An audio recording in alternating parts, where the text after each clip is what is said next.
আমিও আরো একইভাবে তোমাদের সাথে মর্মাহত। কথা বলতে দেন ভাই। তোমরা যেরকম মর্মাহত আমিও মর্মাহত। যে জিনিসটা ঘটছে এটা আমার অগোচরে ঘটছে, এই জন্য আমি এইটার সাথে যারা যারা জড়িত তাদের আমি অলরেডি সাসপেন্ড করার অর্ডার দিয়ে দিছি এবং আমি একটা হাই পাওয়ার কমিটি করে দিছি এটা ইনভেস্টিগেশন করার জন্য।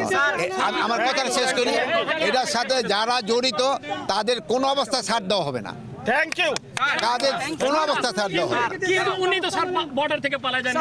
ওনারে বর্ডার দরকার দেওয়া হলে ওনারা ইন্টারপোল দিয়ে আবার ধরে আনবে। এটার মধ্যে স্যার এইটার ক্ষেত্রে আমি তো বললাম ভাই, যারা এটার সাথে জড়িত তাদের শাস্তির আওতায় অবশ্যই আনা হবে।